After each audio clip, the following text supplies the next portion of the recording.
PAD 125, PA Angasic 5. 1. To explain two importances of training and development in an organization. To enhance the organization's ability and increase capacity to adopt new technologies and methods. The first importance is to enhance the organization's ability and increase capacity to adopt new technologies and methods. Technology and work methods change very quickly nowadays.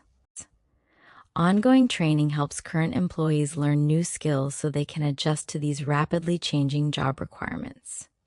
When an organization gives regular training, it becomes easier for the whole company to use new systems, tools, and modern techniques smoothly.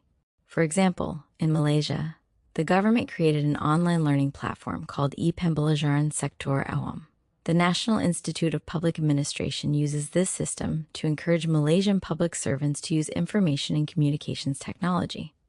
Through EPSA, government workers can easily learn new digital skills and modern methods online to do their jobs better, to build a more efficient and effective team, which enhances the organization's competitive position.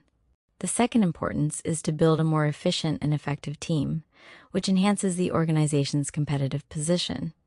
Training is at the heart of improving employee competency and team performance. When workers receive proper training, they learn how to work together correctly and complete tasks without making mistakes. This builds a strong, efficient team, which helps the organization get a better and stronger position against its competitors. For example, in the Malaysian Public Service, Intan is responsible for providing training courses for public sector departments and agencies. Intan provides special training programs to improve the professional skills, qualifications, and efficiency of government staff. This helps different public agencies work together as an effective team to serve the country better.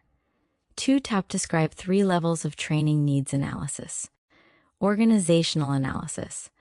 The first level of training needs analysis is organizational analysis. This level looks at training needs from the view of the whole organization. It focuses on the company's goals, strategies, and resources like money and workers. To do this, managers look at overall data like workplace accidents or employee absenteeism rates. For example, the Ministry of Health in Malaysia can study accident numbers across public hospitals. If accidents are rising, they will use their budget to give a safety training program to all hospital staff. Task job analysis. The second level is task or job analysis. This is a detailed study of a job to find out the specific skills and knowledge required. It focuses directly on the tasks workers must do.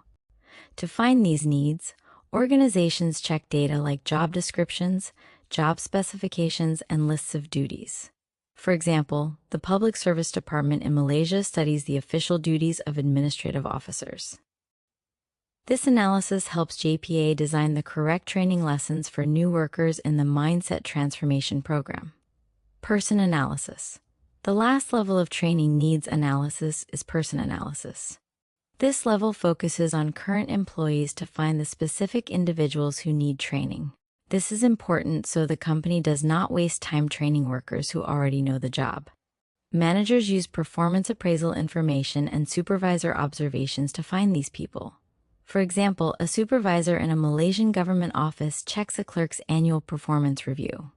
If the supervisor sees that only this clerk has a low score in computer skills, they will send just this clerk to learn on the EPSA online platform.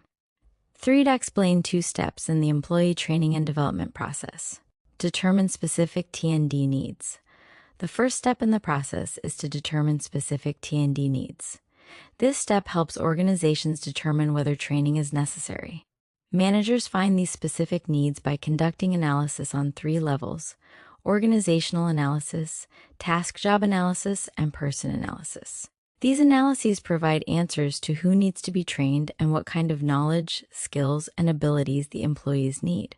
For example, in the Malaysian Public Service, individual departments and agencies conduct person analysis by checking the performance appraisal information of individual clerks. This helps them find the exact individuals who need help, so they do not waste money training employees who do not need it. Establish specific T&D objectives. The second step is to establish specific T&D objectives. This step sets clear and short goals for the training. These goals must help the company reach its organizational goals. Managers must also check if workers want to learn. They also check the teacher's knowledge. For example, a Malaysian government office like the Road Transport Department trains front desk workers. They can set a clear goal to increase customer satisfaction by improving communication skills. Ford explained two methods of training and development in human resource management: on-the-job training. The first method of training and development is on-the-job training. This is an informal training and development method that permits an employee to learn job tasks by actually performing them. It has a significant impact on personal development because the training happens in a real work situation or place. During this training, an experienced employee or supervisor shows how to do the job. This method includes activities like peer training, coaching, mentoring, and job rotation. For example, in the Malaysian Public Service, new civil servants undergo a probationary period before they get job confirmation. During this time, individual departments use on-the-job training, where senior officers guide new workers and show them how to handle real public sector tasks day to day. E-learning, e-pembelajaran sektor awam.